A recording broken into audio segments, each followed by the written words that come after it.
4 de junio de 1942. Los cielos sobre Midway. 4 F-4F Wildcats se enfrentan a un enjambre de Zeros. 12, quizá 15 de los mejores cazas japoneses, más rápidos, más maniobrables, pilotados por veteranos de combate que han estado matando desde China. Los americanos ya deberían estar muertos, pero hoy algo es diferente.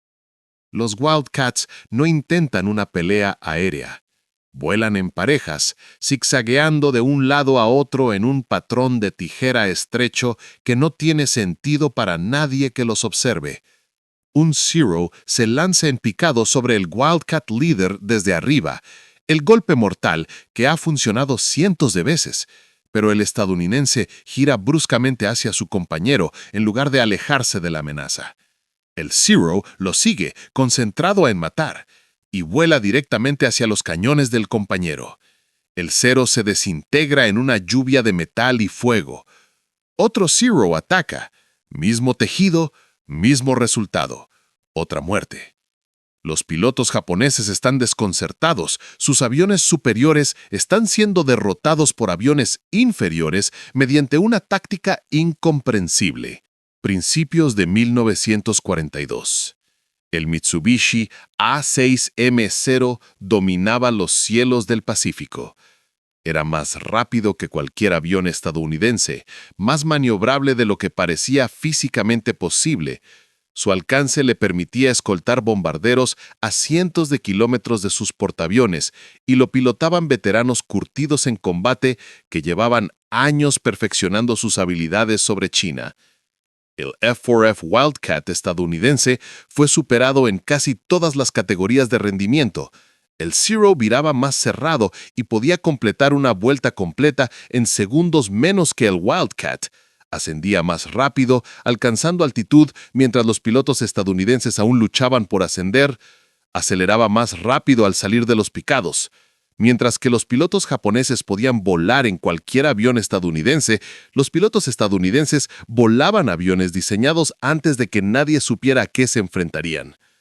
Los informes de combate contaban una historia espeluznante. Wildcats derribados en cantidades aterradoras. Los pilotos describían la impotencia de intentar un combate aéreo con un avión que podía superarlos en giro, ascenso y velocidad. Las pérdidas de escuadrón se acercaban al 70, a veces al 80% en los primeros enfrentamientos. El daño psicológico fue peor que las bajas. Los pilotos tenían miedo de enfrentar, pues sabían que pilotaban aviones inferiores contra pilotos superiores en máquinas superiores. Algunos lo llamaron suicidio, otros simplemente lo llamaron asesinato. La construcción ligera del Zero le otorgaba una maniobrabilidad fenomenal, pero también lo hacía frágil, fácil de dañar si se le golpea. El Wildcat era más resistente, podía absorber el impacto y seguir volando. Pero la durabilidad no ayuda si no puedes apuntar con tus armas al objetivo. El comandante John Jimmy Thach había visto los informes, habló con los sobrevivientes, percibió el miedo y la frustración en sus voces. Estos eran sus pilotos, su responsabilidad. Verlos morir en aviones que no podían competir en combates aéreos tradicionales era inaceptable.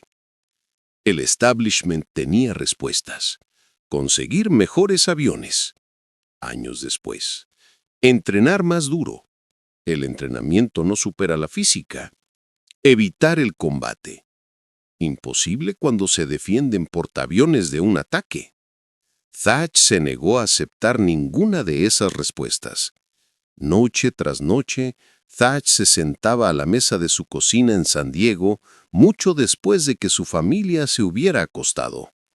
Las cerillas se extendían por la superficie, rojas para los Wildcats, blancas para los Zeros. Los movió siguiendo patrones, formaciones, maniobras, intentando encontrar algo, cualquier cosa, que permitiera a las aeronaves inferiores sobrevivir contra las superiores.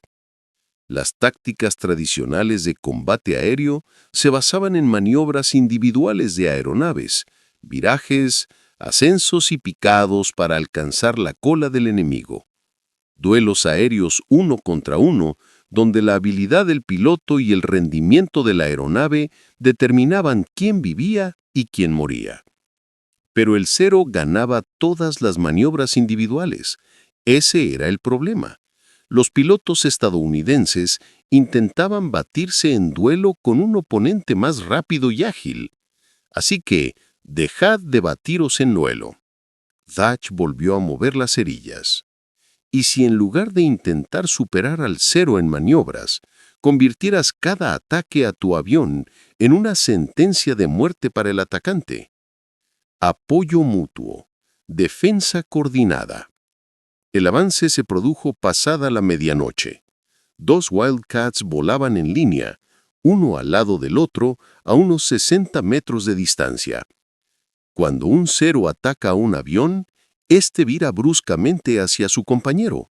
El compañero gira simultáneamente hacia él. Se acercan zigzagueando en un patrón de tijera. El Zero, concentrado en su objetivo, sigue el giro y vuela directamente sobre los cañones del compañero. El defensor se convierte en cebo. El compañero se convierte en verdugo. La belleza residía en la simplicidad geométrica.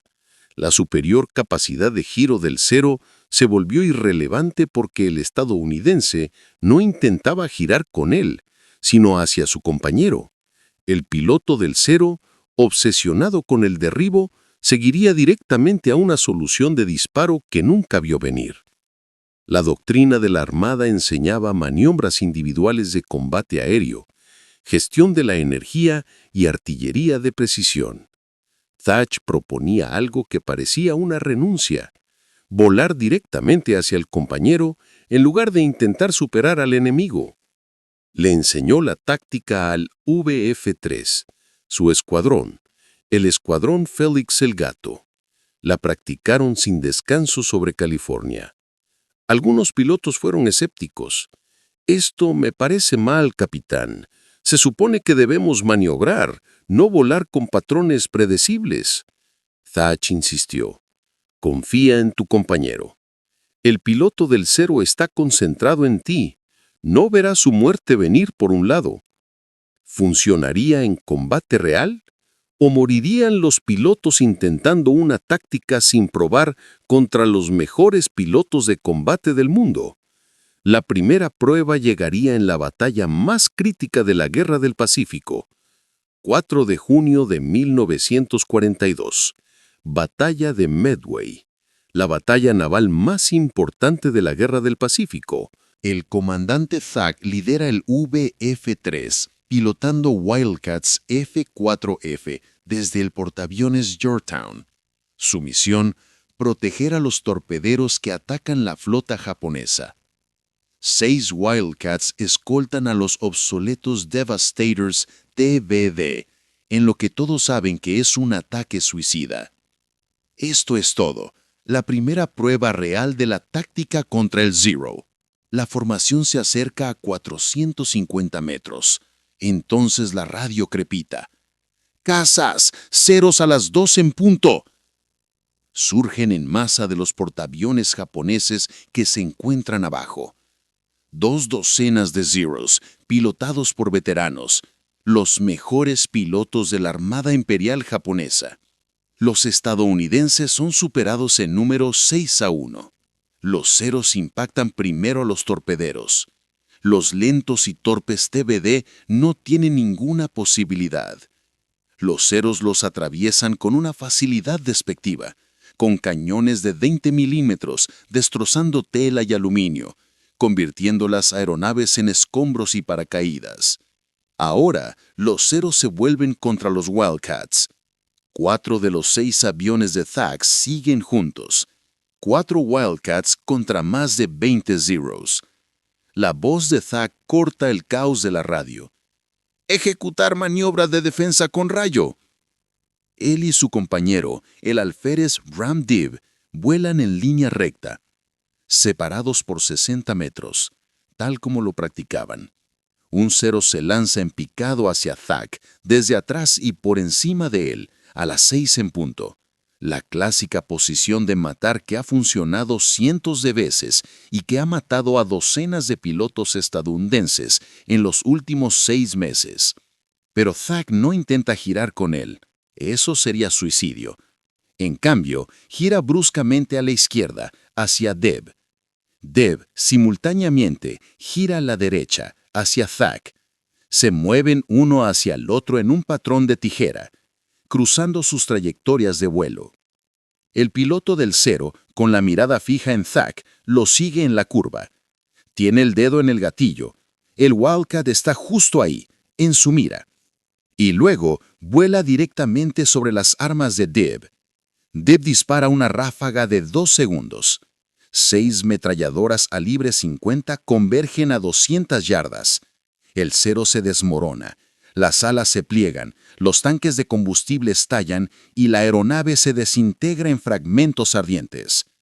El piloto japonés nunca lo vio venir. Otro Zero ataca a Deb. Deb se gira bruscamente a Thach. Thach ya se está girando hacia él, ya está rastreando, ya está disparando.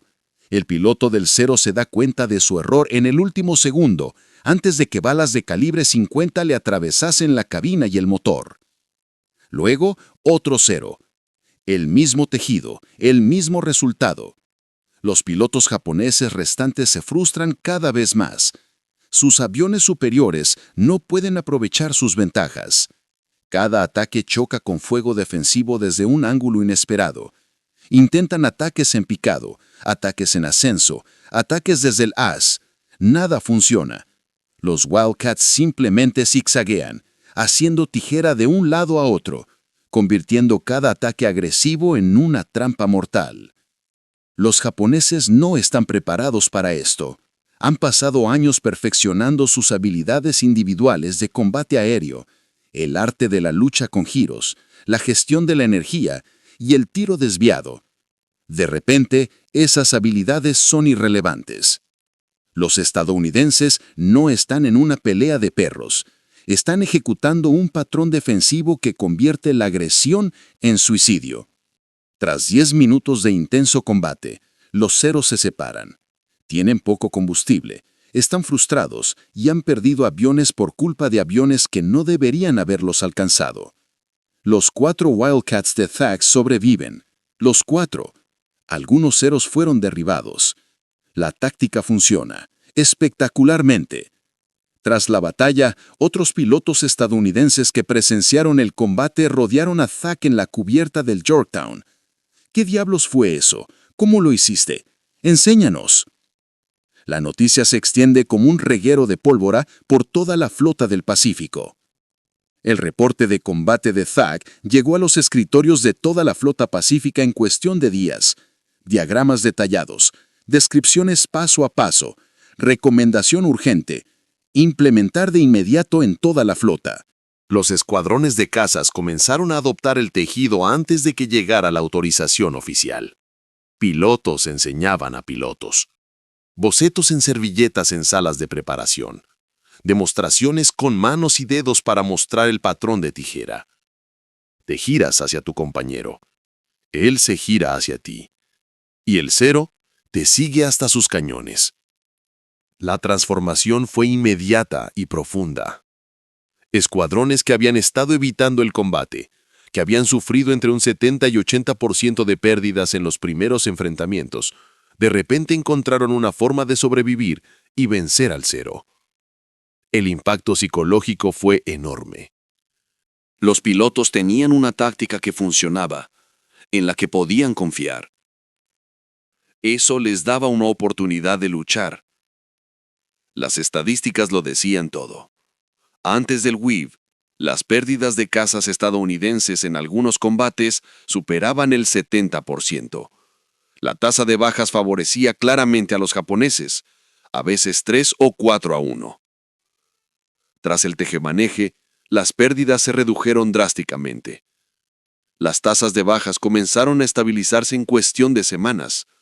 En cuestión de meses, a medida que los pilotos adquirían experiencia y confianza con la táctica, las tasas comenzaron a favorecer a los pilotos estadounidenses.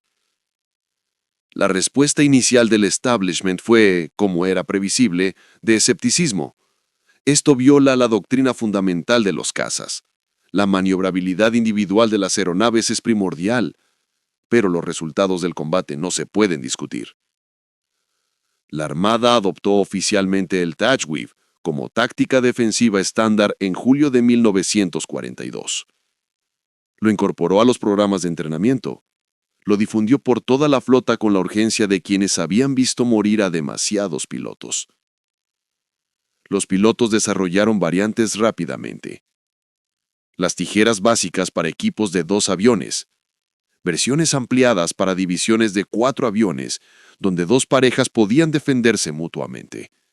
Aplicaciones ofensivas, donde los Wildcats incitaban deliberadamente a los ceros a atacar y luego los aplastaban en la red. El concepto de apoyo mutuo y entrelazamiento defensivo se convirtió en la base de las tácticas de caza a nivel mundial. Pero Thatch nunca olvidó el costo personal que lo hizo necesario. Cientos de pilotos estadounidenses habían muerto antes de Midway, jóvenes que nunca tuvieron la oportunidad de aprender la táctica que podría haberlos salvado. Su innovación nació de sus muertes. El Thatch Weave cambió fundamentalmente el modo en que los aviones de combate operaban en combate. Antes de Midway, los cazas se consideraban plataformas de duelo individuales. La habilidad del piloto y el rendimiento del avión determinaban quién vivía y quién moría. El mejor avión, pilotado por el mejor piloto, ganaba. Sencillo. Después de Midway, el apoyo mutuo y las formaciones tácticas pasaron a ser reconocidos como igualmente o más importantes que las capacidades de las aeronaves individuales. El legado técnico del Weave fue profundo. Demostró que la tecnología inferior podía derrotar a la superior mediante mejores tácticas. Esta lección influyó en el desarrollo de la doctrina de cazas de posguerra en todas las fuerzas aéreas del mundo. La importancia de la cooperación entre compañeros, formaciones defensivas y el apoyo mutuo. Estos conceptos se integraron permanentemente en el entrenamiento de cazas. El principio de nunca luchar solo se remonta directamente a las innovaciones de Thatch en una mesa de cocina de San Diego. Las adquisiciones militares habían asumido que mejores aeronaves eran la solución a todos los problemas.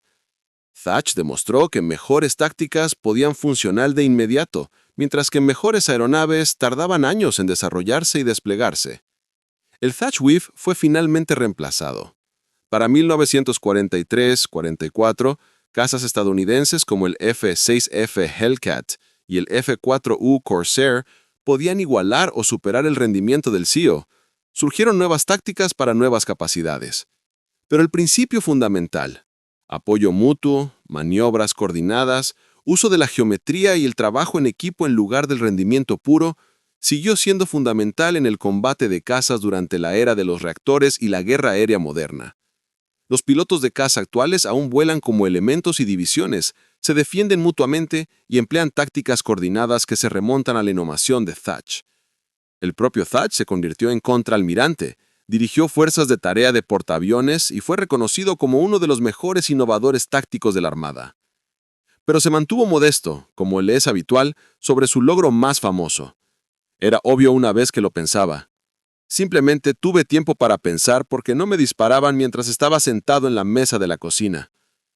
Es imposible calcular con exactitud el legado humano, pero estimaciones conservadoras sugieren que el Weave salvó la vida de miles de pilotos estadounidenses durante 1942-1943, el periodo crítico, antes de que llegaran mejores aviones. Miles de pilotos que regresaron a casa porque un hombre se negó a aceptar lo inaceptable. La historia de John Thatch es, en definitiva, una lección sobre cómo se ve la innovación cuando las circunstancias no permiten demoras. Heredó una situación que parecía imposible de ganar. Cazas más lentos, pilotos superados y una máquina enemiga que destacaba en todos los aspectos importantes. La solución obvia, desarrollar una aeronave superior, estaba años a distancia. La mayoría de los líderes habrían esperado, asimilado a las pérdidas y culpado el resultado a factores ajenos a su control. Thatch se negó a dimitir. Trató la crisis como algo que podría resolverse si lo examinara desde cero. comprendió que las limitaciones no eran obstáculos, sino límites que configuraban la solución. El Wildcat jamás superaría a un Zero, así que abandonó la idea de que la supervivencia dependía de la superioridad en maniobras. En cambio, se centró en las ventajas que sí tenía: un fuselaje más resistente, cañones más pesados, radios y la posibilidad de apoyo mutuo. Con cerillas sobre una mesa, redujo la lucha a la geometría, eliminando el ego, la doctrina y la costumbre hasta que surgió un patrón viable. Probó rápido, ajustó sus ideas según los comentarios e implementó sin demora. Hoy en día lo llamamos prototipado rápido o pensamiento de diseño. Thatch lo hizo en 1942 con cerillas de cocina. Su legado trasciende el Pacífico. La innovación bajo restricciones, usar lo que se tiene en lugar de esperar lo que se desea, puede transformar cualquier campo. Los mejores avances suelen surgir de personas que afrontan los problemas directamente, sin herramientas perfectas ni tiempo extra. Las cerillas de Thatch superaron al Zero. ¿Qué problemas aguardan hoy a alguien dispuesto a mover algunas piezas hasta encontrar la solución? Este principio es atemporal y universal para los innovadores de todas las generaciones. El comandante Jimmy Thatch resolvió uno de los problemas más letales de la Segunda Guerra Mundial con cerillas en la mesa de su cocina, un recordatorio de que algunas de las más grandes innovaciones provienen de las personas más cercanas al peligro, no de expertos distantes con recursos perfectos. ¿Conoce historias como esta en la historia militar de su familia? ¿Momentos en los que alguien sobre el terreno encontró una solución más inteligente? ¿En los que una pequeña idea táctica salvó la vida?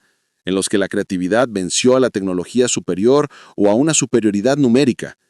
Comparte sus memorias a continuación. Improvisaciones sobre el terreno, decisiones rápidas, adaptaciones ingeniosas que cambiaron los resultados cuando todo parecía perdido.